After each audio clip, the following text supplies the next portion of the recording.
Você está ouvindo ao Pode Curiar. Salve, salve, pessoal! Sejam muito bem-vindos e muito bem-vindas ao nosso episódio especial de férias do Pode Curiar.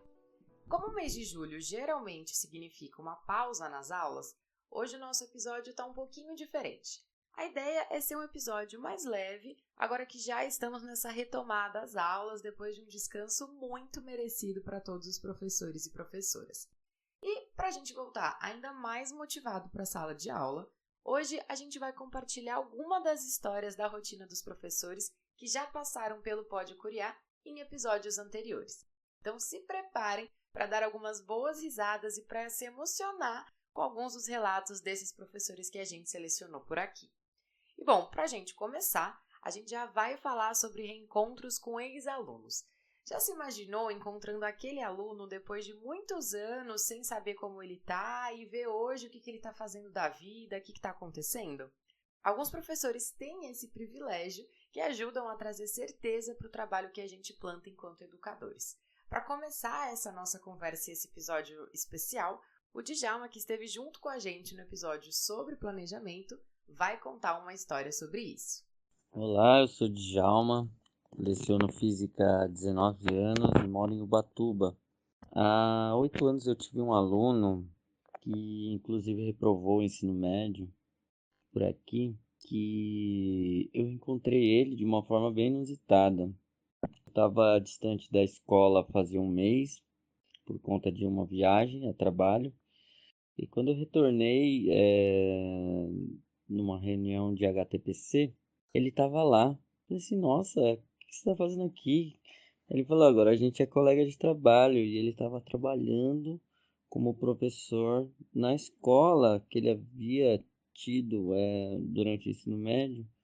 Uma parte do ensino médio, um desempenho ruim e tal, mas eu sempre acreditei muito nele. Sempre incentivei muito que ele terminasse a escola e vê-lo assim depois de alguns anos, né, tendo terminado a faculdade e tudo mais, como meu colega de trabalho. E uma coisa bem interessante que ele disse foi que o incentivo que eu dei para ele queria dar para os outros alunos também. Isso foi um caso bastante emocionante. E depois desse reencontro inesperado na sala dos professores, a Sueller, que esteve conosco no último episódio sobre educação digital, também vai compartilhar algumas histórias sobre esses momentos de rever antigos alunos ali e saber como eles estão no dia de hoje.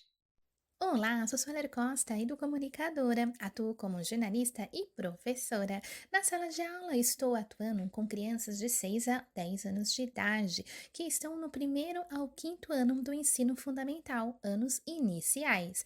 Trabalho como professora de língua inglesa, lecionando essa disciplina para essas crianças.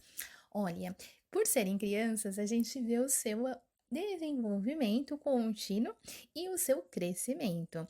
E realmente, quando a gente reencontra os nossos alunos após alguns anos, já formados, adultos, mais velhos, né, do que a idade que nós os conhecemos, é muito gratificante, porque a gente tem curiosidade em saber quais os rumos que eles seguiram, as profissões que eles passaram a assumir, as suas histórias, né, novas a serem contadas. Tenho muita curiosidade e a gente fica muito feliz quando a gente vê que os nossos alunos seguiram rumos muito vitoriosos.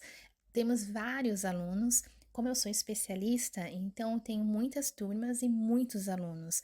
Todos os anos eu passo por umas 15 turmas, de 12 a 18 turmas por ano, e uma média de 300 crianças, 300 jovens. Então, desses, a gente às vezes não tem a oportunidade de conhecer os novos rumos de todos eles. Por isso, quando a gente encontra um deles pelo nosso percurso, às vezes no shopping, às vezes no mercado, às vezes na feira.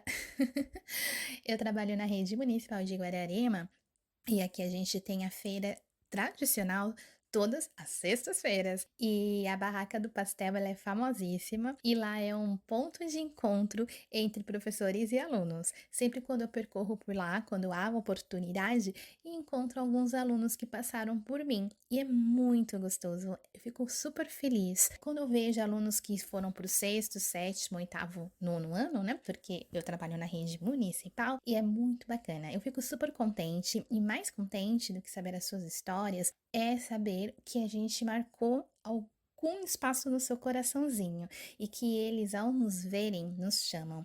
Fico muito feliz quando eu ouço de algum canto, Teacher! E descubro quem é. Bom, tem muitas histórias em relação a isso, mas já encontrei alunos que seguiram a área de informática, já encontrei alunos que foram para o teatro, já encontrei alunos que foram para a área da comunicação, inclusive, dentro do meu percurso metodológico, da minha didática pedagógica, eu insiro a educomunicação, que levo a dinâmica jornalística para as minhas aulas. Os meus alunos, eles são inspirados a produzirem produções midiáticas educomunicativas. O que seriam essas produções? São mídias que eles criam com linguagens que são apropriadas à sua faixa etária e aos seus gostos, e eles fazem com que os conhecimentos adquiridos em torno de um tema transversal que a gente discute junto, escolhe juntos, eles transferem esses conhecimentos em formato midiático para que esse conhecimento seja informativo e, sobretudo, educativo. Eles fazem mangás, animes, eles fazem mídias digitais também, como vídeos, fotos, áudios e por aí vai. Então é muito bacana que fica marcante. E alguns jornalistas já foram formados por participarem dessa dinâmica que eu levo para a sala de aula. Eu estou na educação há mais de 10 anos, e então eu já vejo, né, crianças que passaram por mim, que já passaram da maioridade hoje, né? Isso mostra que a gente também está envelhecendo. Olha, confesso pra você que a gente fica preocupada com relação a isso, né? Fica feliz em saber que boa parte das nossas crianças hoje são pessoas com bons corações, pessoas em áreas que gostam, pessoas hoje que também estão fazendo a diferença. E mais do que isso, fico super contente em saber que muitos deles não nos esqueceram. Acho que a maior marca de um professor é estar na vida do aluno, na sua continuidade. É quando ele vê alguma coisa, algum comentário, alguma leitura, algo que remeta a gente. Eu tenho professores que fizeram parte da minha história e que até hoje eu tenho o maior prazer de contar como eles fizeram a diferença na minha vida. Então hoje, quando eu também tenho alunos que contam suas histórias e eu estou inserida nelas, eu fico imensamente emocionada. Que bom, depois a gente ouvir esses relatos emocionantes, tanto do Djalma quanto da Sueller, agora a gente vai ouvir a Ana Laura, que fez dupla com o Djalma lá no episódio sobre planejamento e encantou todo mundo com a sua bagagem em sala de aula em 2 anos de experiência. Ela vai trazer algumas histórias sobre algumas perguntas e respostas inesperadas que os alunos costumam fazer para ela e vai compartilhar também um momento que as suas alunas trouxeram um ponto com tanta convicção que até ela duvidou do que ela tinha corrigido na prova. Quem nunca passou por isso, né? Oiê, meu nome é Ana Laura Felippini. Esse é meu 3º ano dando aula e eu dou aula na escola pública em Araçatuba, no estado de São Paulo. Foi a minha primeira vez na escola, a primeira aula que eu cheguei. Fui entrar numa sala de 8º ano. Eu tinha acho que 23, 24 anos na época. E a menina virou pra mim, assim, me esperando na porta. Ela, você vai dar aula do quê? Eu falei, geografia. E ela, você é casada? Eu falei, não. Ela, então você é divorciada, né? Porque você já tem cara de divorciada com 2 filhos. E eu falei, gente, que mundo que a gente tá. Que alguém com 20 e poucos anos já tem cara de divorciada, assim. E eles acham que se você tem até 19 anos, você é muito novo. Se você tem mais que isso, você é muito velha. Tinha um professor que dava aula comigo e umas menininhas chegaram assim, falaram, professora, qual que é o nome daquele professor, não sei o quê. Respondi o nome do fulano. E elas falaram, quantos anos que ele tem? Deve ter uns 19, né? Eu falei, não, ele deve ter uns 24, 25, ele deve ser da minha idade. Aquilo, a cara da menina mudou. Aí ela, é? Então ele é velho. E eu fiquei pensando muito nisso, na cara que a gente tem, ou no que a gente passa pra eles, que eles têm uma visão de que se você tem mais de 20 anos, você é velho. Se você tem a dezena do 1, você é novo. Mas se a pessoa anda pra dezena do 2, assim, você já é velho. E é uma visão muito diferente da minha, porque né? Hoje em dia, se a gente pensar comum, tem gente com 70 anos melhor que a gente. E pra eles não, se você tem mais que 20, você é velho e nem adianta.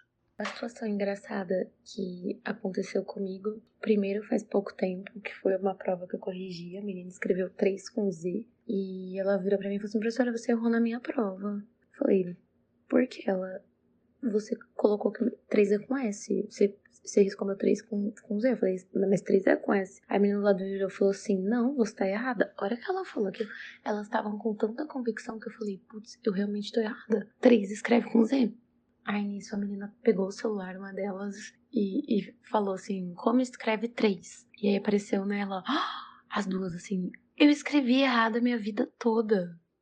E depois desse relato da Ana, quem a gente vai ouvir agora é o Kaique Paixão, que esteve com a gente no episódio 10, onde a gente falou sobre o tempo de qualidade dos professores nas férias. E ele também tem algumas histórias sobre essas perguntas que os alunos fazem em sala de aula, especialmente para um professor de matemática. Então, eu leciono matemática e, assim, os alunos dos anos iniciais do Fundamental 2, eles sempre são os que geram as perguntas mais interessantes. Então, eu lecionava para um 7º ano, e aí surgiam várias perguntas que eles não se sentiam confortáveis em fazer para outros professores de outras disciplinas. Então, perguntavam sobre corpo humano, sobre astronomia, perguntavam sobre biologia. Então, sempre eu tinha que estar ali alinhado ou ter um mínimo de conhecimento de mundo para poder ajudar os alunos. Então, teve uns alunos que perguntaram sobre questões do corpo, de por que um é diferente do outro, ou porque várias questões que não eram pertinentes à matemática. Mas em matemática, eles querem chegar ao início de tudo. Então, por que um triângulo retângulo é calculado daquela forma? Quem foi Pitágoras? Então, eles sempre querem ir na raiz do assunto. Então, os pequenos, eles sempre trazem essas perguntas muito aleatórias. E o professor tem que estar sempre preparado para poder não deixar com que o aluno carregue essa pergunta, mas também direcionar, até porque, por exemplo, eu não tenho esse conhecimento de biologia, então pode ser que muitas coisas eu não sei, mas eu posso direcionar para que o aluno possa fazer o melhor proveito, tenha um conhecimento direcionado ou tenha a dúvida direcionada para um outro professor que possa ajudar. E agora eu vou aproveitar esse momento das temáticas de perguntas e respostas inesperadas e vou compartilhar com vocês 2 momentos em que os meus alunos me surpreenderam positivamente com algumas respostas em provas e me deixaram morrendo de orgulho. O primeiro conto que eu quero compartilhar aqui com vocês foi uma das questões da prova do 9º ano que eu fiz com os meus alunos e a questão era essa aqui. Leia o provérbio africano abaixo e responda o que se pede. Até o leão aprender a escrever, toda a história irá glorificar o caçador. E a pergunta principal aqui era o seguinte: explique com suas palavras o significado desse provérbio. E selecionei algumas das respostas dos alunos e que me deixaram bastante reflexiva e orgulhosa deles. Uma das respostas é o seguinte: quando contamos uma história, falamos a partir do nosso ponto de vista como tudo ocorreu. Não seremos neutros ao falar sobre algo, sempre teremos uma opinião daquilo. Outra resposta foi a seguinte: significa que se a gente não aprender a contar a nossa história, outra pessoa vai vir e irá pegar todo o mérito. E a terceira resposta aqui nessa pergunta foi a seguinte: não deixe que outras pessoas te definem ou contem histórias sobre a sua vida, pois só você sabe quem você é e tudo que já passou. Fale para que todos vejam e não deixe ninguém se vangloriar às suas custas. Eu fiquei toda emocionada, né? E aí vou compartilhar uma outra história que era o seguinte: em toda a prova minha, ali no final, eu deixava um espaço para uma questão bônus, onde os alunos podiam fazer as próprias perguntas e responder essas perguntas dentro do tema que fosse cair naquela prova.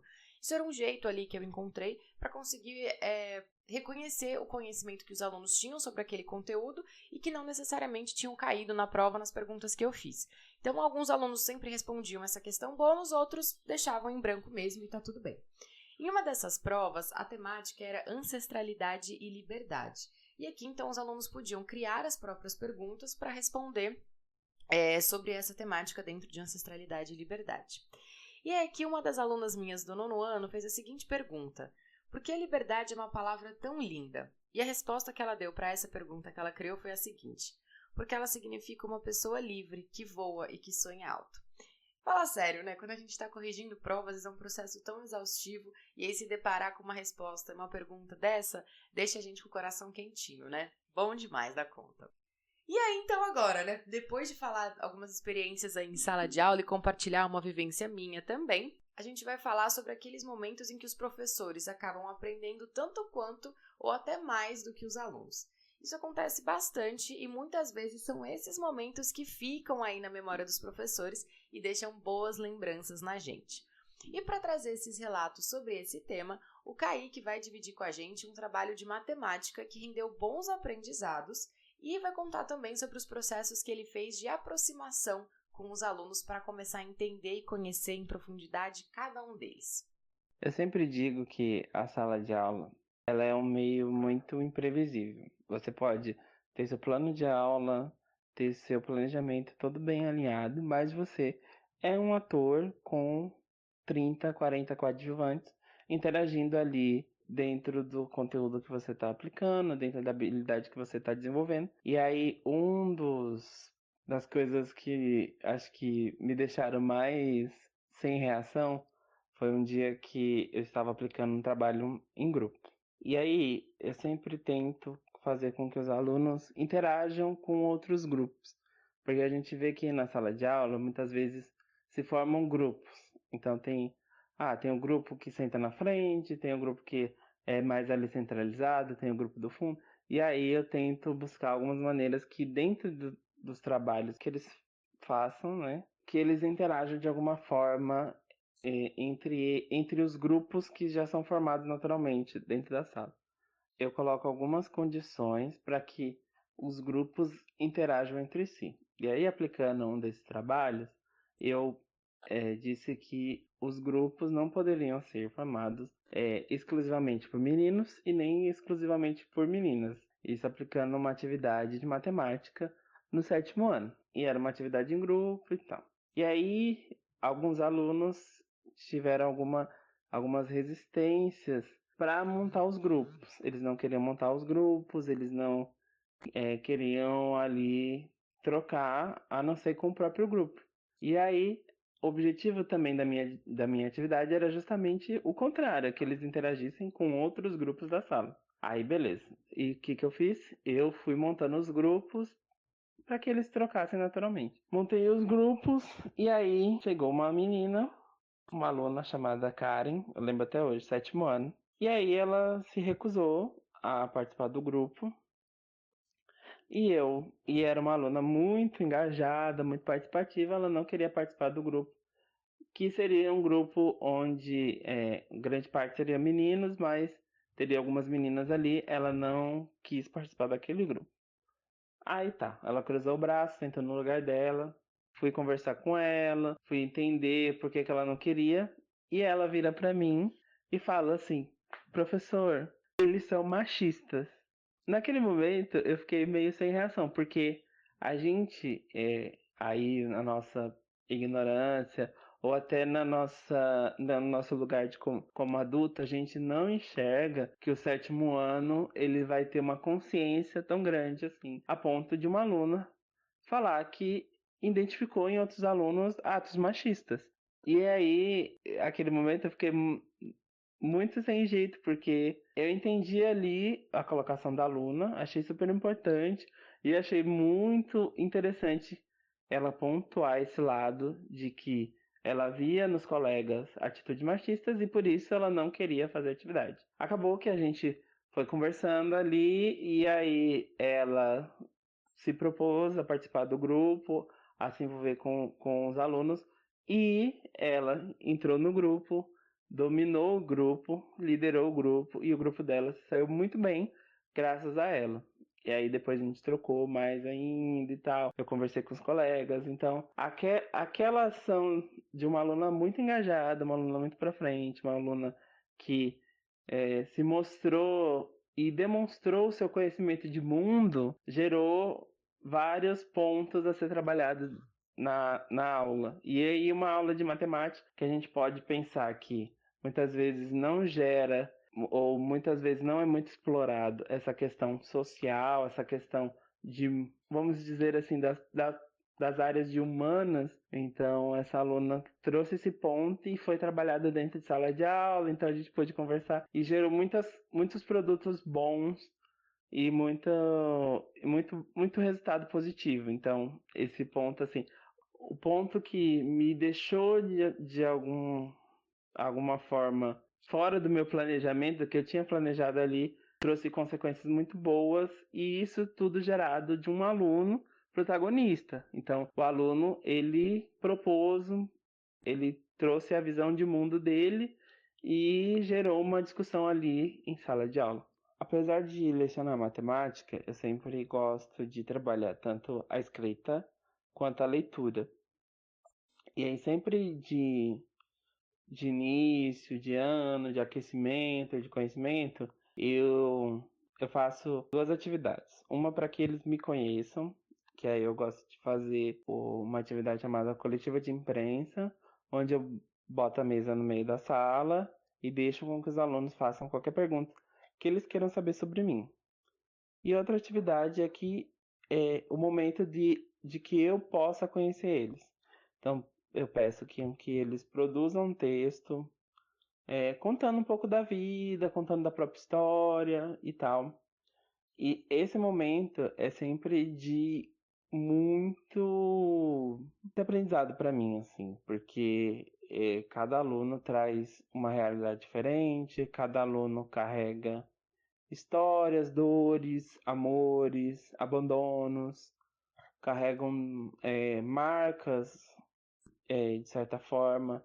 E aí a gente vai entendendo um pouco também do comportamento do aluno. Então você vê alunos que às vezes têm um comportamento ruim, que têm histórias muito trágicas, ou alunos que têm um comportamento mais retido, que também passaram por histórias bem assim peculiares. Então isso traz um feeling de que você pode entender o ponto do outro, do aluno. Claro que algumas ações elas não se justificam, mas assim, eu consigo entender as motivações. Então, tem muitos alunos que são carentes de afeto. E aí a gente não pode ter uma educação abastada desse lugar de afeto. Somos professores, somos profissionais, estamos ali, mas a nossa profissão ela deve ser pautada nesse lugar de afeto, porque em muitos momentos os alunos estiveram em lugares de muita dor, de muito sofrimento, de muita luta, de muito amadurecimento precoce. Então, quando eu começo a ler as cartas, os textos que eles produzem, você começa a ver a realidade, sabe? É que muitas vezes a gente acha que o aluno chegou ali, tá ali só executando uma tarefa, mas tem todo um background, tem todo um bastidor que faz com que o aluno esteja ali, quais são as motivações daquele aluno, o que realmente ele quer para a vida dele. Então, eu acho que esses são os momentos de maior aprendizado para mim. E eu vejo que os alunos eles querem muito serem escutados, sabe? E quando eles produzem essa carta, eu acho que é o primeiro passo para falar assim: pô, eu quero te ouvir, eu quero ouvir a sua história, eu quero ouvir de onde que você veio, eu quero ouvir quem é você, quem é o meu aluno. E aí, a partir desse momento, vai se abrindo espaços para que os alunos confiem em mim. E aí, essa relação é construída durante o ano e aí o aluno vai nos ajudando a construir o conhecimento dele. Porque o conhecimento não é só construído pelo professor. Também tem a parte do aluno, e principalmente do aluno, que vai construir o próprio conhecimento. E a partir do momento que ele confia na gente, isso torna a coisa cada vez mais fácil. E agora a gente vai ouvir a Sueller, que também vai contar um pouquinho sobre como, através das práticas educomunicativas, consegue entender e aprender mais ainda com seus alunos. Olha, é muito difícil selecionar uma aula específica que foi marcante no ponto de vista do seu desenvolvimento e dos resultados adquiridos. Afinal, cada dia é uma longa história. De todas as aulas, o que eu destaco é a maneira como eu levo o inglês para os meus alunos. Eu acho que essa dinâmica que eu estou levando em sala de aula tem contribuído para engajá-los no processo de alfabetização e letramento em inglês, que afinal não é uma língua fácil de aprender. E muitos dos meus alunos estão tendo acesso à língua inglesa pela primeira vez. Atuo com escolas centrais e escolas rurais, portanto, são culturas diferentes, realidades diferentes, e o inglês, para uns, é super assustador inicialmente e para outros super motivador. Tem crianças que ficam saltantes ao saber que vão aprender o inglês e outras com muito medo por acharem que não vão conseguir. Por isso, eu acho que das aulas marcantes, o que eu destaco no meu cotidiano é quando eu consigo fazer com que aquele aluno que não gosta de inglês por não conhecer ainda o idioma, por ter medo, por achar muito difícil, passa a gostar. Quando ele passa a participar das aulas, a se engajar e ver que sim, ele é capaz. Todos nós temos dificuldades, temos limitações, cada um uma área específica. O inglês realmente assusta para muitas crianças. Então, quando eu vejo a minha sala engajada, isso para mim é muito motivador. De aulas que eu destacaria, são as aulas em que eu incentivo a produção de mídias em sala de aula. Essas mídias, elas são realizadas pelos alunos e acontece como? Nós exigimos um tema transversal que seja de impacto global e que tenha um impacto regional. Esse tema parte deles. Discutimos acerca de problemáticas que fazem parte dos nossos territórios e discutimos possíveis soluções para essas causas elencadas. Isso faz com que eles se vejam num papel de agentes de mudanças.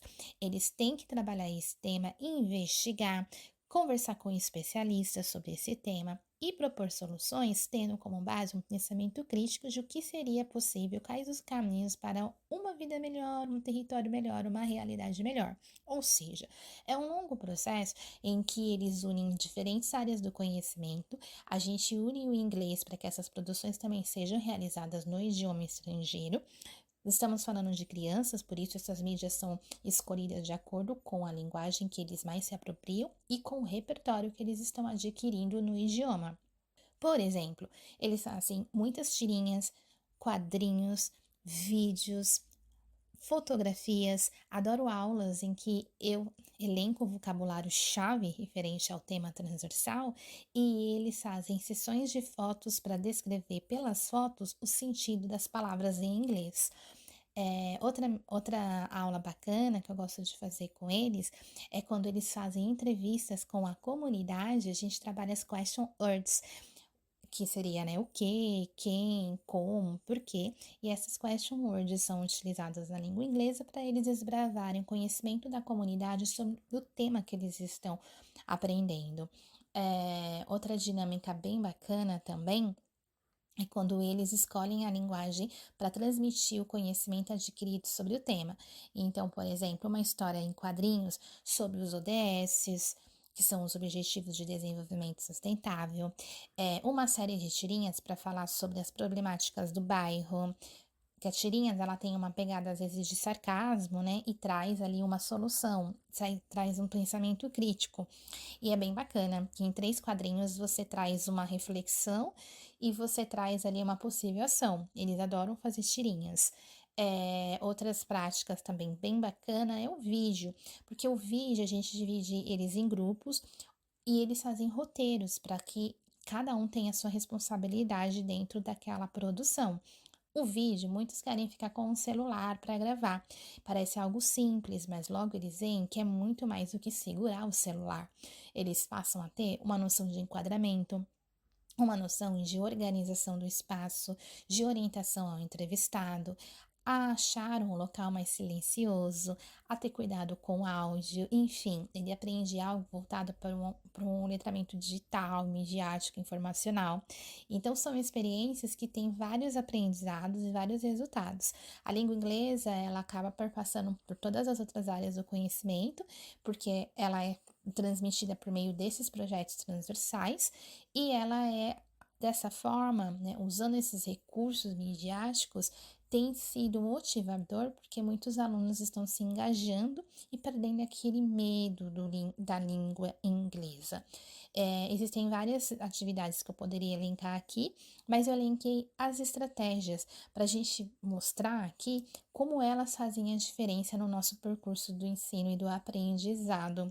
Entre os resultados, eu acho que para o inglês, como uma professora da rede pública, é fazer com que os alunos gostem dessa disciplina e, mais do que isso, percam o medo de falar, a vergonha de se expressar e que tenham, acima de tudo, autonomia e autoestima, ok? Porque às vezes numa aula oral a gente trabalha muita oralidade, eles têm muita vergonha de se expressar, mas isso inicialmente. Então, quando eles passam a se expressar, eles usam as palavras, eles usam nas situações comunicativas do dia a dia, do nosso cotidiano, e eles vão além ao investigar novos vocábulos e se esforçam para produzir os seus primeiros textos para as produções midiáticas que nós fazemos, isso sim é muito gratificante. É um longo processo, mas é um processo que faz parte de toda a área educacional e que a gente celebra cada conquista do nosso estudante. E essa conquista, não importa o tamanho, pode ser de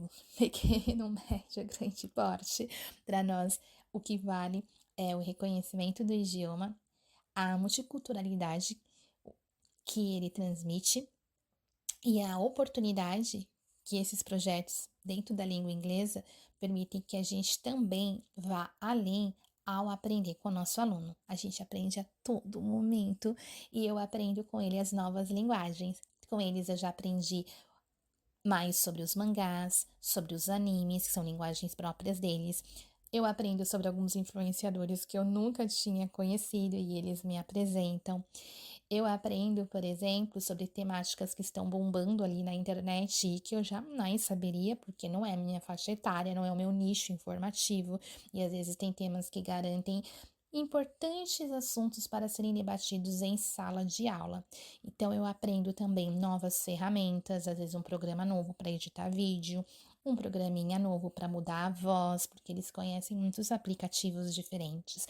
Ou seja, a gente aprende todo o dia, ou seja, em todas as aulas. Portanto, ensinar e aprender estão sempre em sintonia. E que quando estão sempre em sintonia, com certeza é um processo muito valioso. E a Ana Laura também vai contar pra gente como uma aula de geografia surpreendeu ela positivamente para entender como os alunos conseguem aproximar os conteúdos que eles estão vendo em sala de aula da sua própria realidade. Uma aula que eu aprendi bastante com os alunos foi uma aula de... A gente estava estudando minorias, situações de conflitos no nono ano, e aquela situação de minorias de vários povos, a gente foi mudando o assunto, conversando, e cada um trazendo para sua própria realidade, e realidades muito diversas, diversificadas, cada um dentro do seu convívio mesmo, minorias, tanto em situação de família, em questão de amigos, e o que eles conseguem ver e perceber em outros casos que eles estão de fora, né? Essa vivência que eles têm, porque eles têm muita vivência.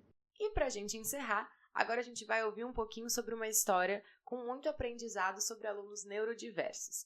E para isso, a gente vai ouvir a história da Ana Paula Carrera, minha irmã, que participou com a gente lá no episódio 14, em que a gente falava exatamente sobre a escolha pela carreira da educação e, no caso da Ana Paula, essa transição, né, da carreira do turismo para a carreira da educação. E ela vai contar aqui pra gente um pouquinho uma história que ela vivenciou com uma aluna com TEA. Vamos ouvir.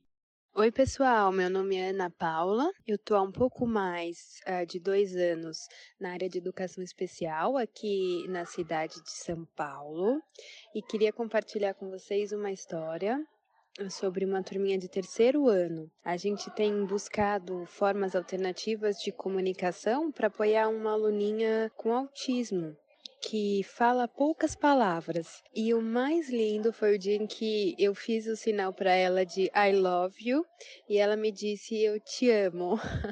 Esse momento foi um daqueles momentos inesquecíveis para guardar com muito carinho no coração. E o mais legal é que as outras crianças da turma têm se apropriado dos sinais e têm conseguido se comunicar com ela de uma forma muito efetiva.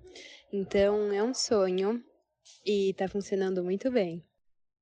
E depois de ouvir esses relatos tão emocionantes aqui para o nosso episódio especial de férias do Pode Curiar, a gente vai encerrando aqui. A gente agradece a todos os professores que compartilharam as histórias conosco e a gente tem certeza que você aí que está nos ouvindo, com certeza foi lembrando de várias histórias, de vários momentos, várias vivências que teve em sala de aula ao longo dos anos todos, né, nessa prática da educação.